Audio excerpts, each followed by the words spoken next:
Hello, everybody. Mr. Money 1235 back here yet again. So, while Song Machine is on a bit of a break until next month, I wanted to go ahead and cover another album that I've been really looking forward to. Green Day's Father of All Motherfuckers. For some reason, people are finding it for sale already. People are like walking into Target and Walmart and things like that, and it's just on the shelf. You can buy it. Some people aren't getting as lucky. Some people are like, they went to ask for it not knowing that it doesn't come out until the 7th, and then people be like, we have it, but it hasn't hit street date yet, so you got to come back and get it. But other people have been able to just walk in and it be on the shelf, and people just buy it and then leave the store, and then boom. So I don't know what's going on, but so I have been able to listen to it. So I just wanted to talk to you guys because this is a really interesting one for me, because I guess I had my own personal vendetta against this album for a little bit before I heard the whole thing. I was a little bit concerned after hearing the initial singles, especially with that whole deal with Panicland creating like this fake Green Day album. This band pretended like they were Green Day for a long time, and everybody, including myself and a lot of other reputable music YouTubers, kind of fell for it based on the leaks that they kind of manufactured. Very, very interesting. Those songs that they made, Panicland made, before they revealed that they tricked everybody, are actually really, really good. Rome Falls and Burn It Down are the two favorites that I've heard that they've released from the fake Green Day album that's actually their album now. Which good for them, because those songs are really, really incredible, especially Rome Falls. I find that song to be really, really cool. It's just, during that time, it kind of put me into a new perspective for this album, which kind of hurt my feelings towards it, because like when I listened to that leak of Rome Falls before it was revealed that it was some other band, I was thinking, like, this sounds so much more interesting and different than what Green Day are putting out as singles right now with Father of All and Fire Ready Aim and all that stuff. And I don't know, it was just kind of skewing my opinion. I was like, oh man, this is so cool. So they're going to put out an album. Since this is their last contracted album with their record label, they're going to throw this 30-minute album out there, and then they're actually going to put out something that they really care about sometime in 2020. And I was like, wow. And then that came out, and then I just kind of shot that down. So, so I gotta say, though, conspiracies aside, I'm actually fairly surprised at how good this new Green Day album is. Most of the album doesn't really resemble anything that you hear from the singles that we've gotten thus far. So, I'm going to be talking about spoilers in this review already. So if you want to go into the new Green Day album pretty clean, I'd advise you to just come back on Friday and check this out. It's going to be pretty straightforward, though. There's not a lot to say. The record really does span just under 30 minutes, which you may, like, it feels like when you're listening through it that it kind of, like, you know, it stays long enough to be satisfying. At the same time, though, it feels like some of these songs could kind of, you know, be expanded on a little bit. The majority of the album, though, is really, really fun. This is a burning album. This is kind of what I wanted, honestly. In a way, it's really, really fun, really quick hitting, in and out the door, you know, short punk hits. It's a party record. If you know Dose from the trilogy, where it kind of had that kind of like 60s throwback rock and roll style, if you enjoyed that album, you are going to love this, because this new Green Day album really goes hard on the vintage 60s sounds. I mean, let's see here. I've got it all kind of laid out in front of me here with the lyrics and all that. The song Stab You in the Heart on this record, oh my god. I mean, it is Fuck Time from Dose Part 2. That is exactly what that song is. It is just hard rock and roll, that very kind of repeating, kind of quick hitting guitars that's really popular in classic hard rock music like this. You'll know it when you hear it, trust me. It is It is a barn-burning, awesome, awesome song. We'll just start from the beginning and we'll go through the track listing. Father of All starts off the album. You've heard it 1,000 times.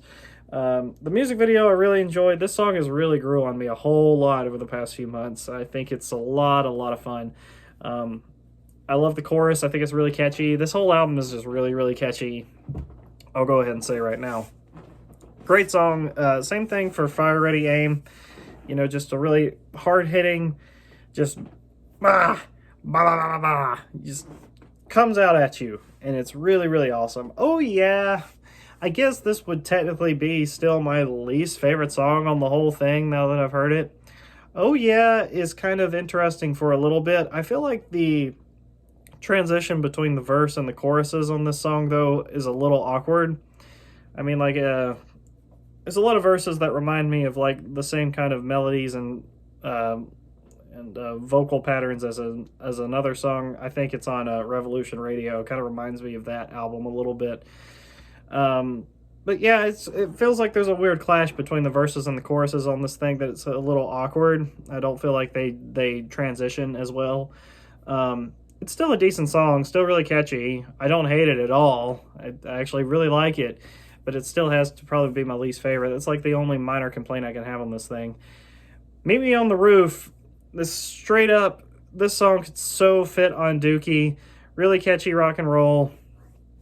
Just, you know, really, really catchy kind of 50s, 60s vocal line. I mean, like, it is straight up, it could be on Dose.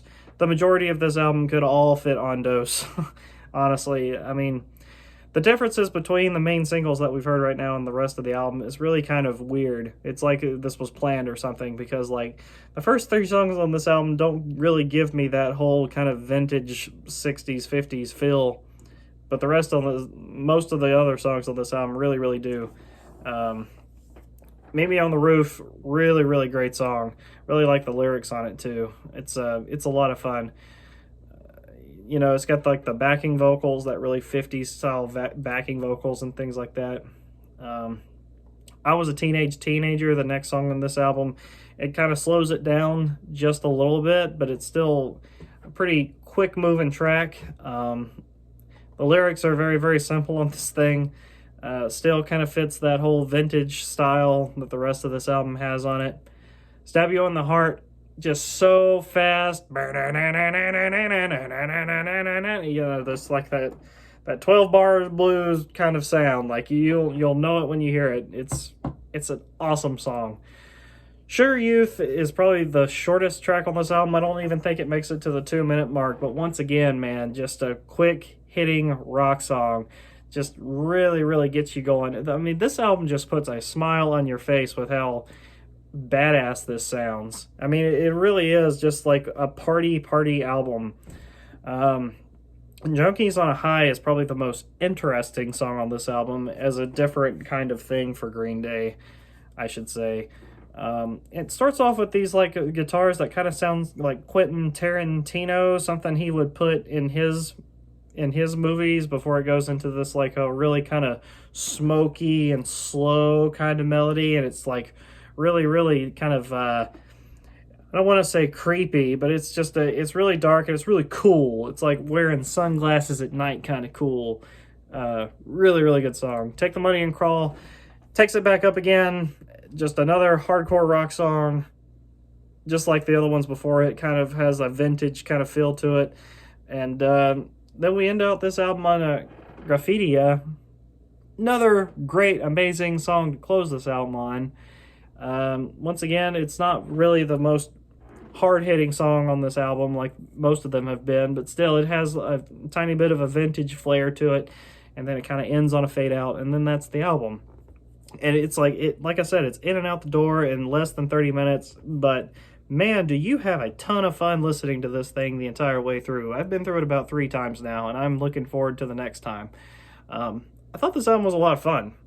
And Dose is my favorite album from the trilogy, so this was kind of worked perfectly for me. I already really enjoy classic rock and that kind of old, kind of 60s sound anyway, so that really, really appeals to me. I don't know, I had a lot of fun with this album. I do have a new thing that I want Green Day to go for now that I finally got something like this. I'd like them to do something experimental again. I'd like to see another Warning from them next. I do say I do like this album a little bit better than Revolution Radio. Backtracking a little bit here. But I do like this album a bit more than Revolution Radio. The album is a lot more colorful. The album is a lot more, I guess, not as downtrodden, and the lyrics don't sound as hopeless as some of the songs on Revolution Radio do. There's still some dark subject matter in here, but it's kind of disguised in a really catchy, happy melody. It's like Pumped Up Kicks or something like that. Really, really dark lyrics, but really, really happy melody that makes you feel good. That's what this album is. The album artwork with the really colorful unicorn, I get it now. I get it now. After you listen to it, you'll know too. Yeah, I had a lot of fun with this album. I can't wait to get my physical copy of this thing. I've already pre-ordered a vinyl and a CD. I have paid for this thing, so don't worry about that.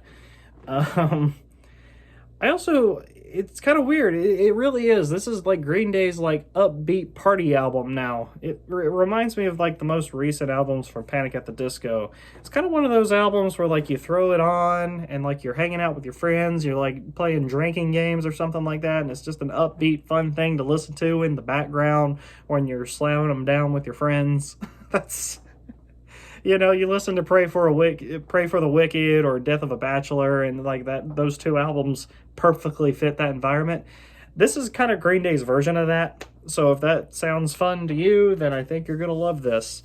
So if you really enjoyed Dose from the trilogy, you're also really gonna love this. They've really been going hard on that since Dose. It's kind of funny. Revolution Radio was kind of poppy a little bit. This album is really, really hardcore into the power pop. But it's a lot more fun. It's a lot more fun than Revolution Radio. So, yeah, I'm actually pretty damn happy with this.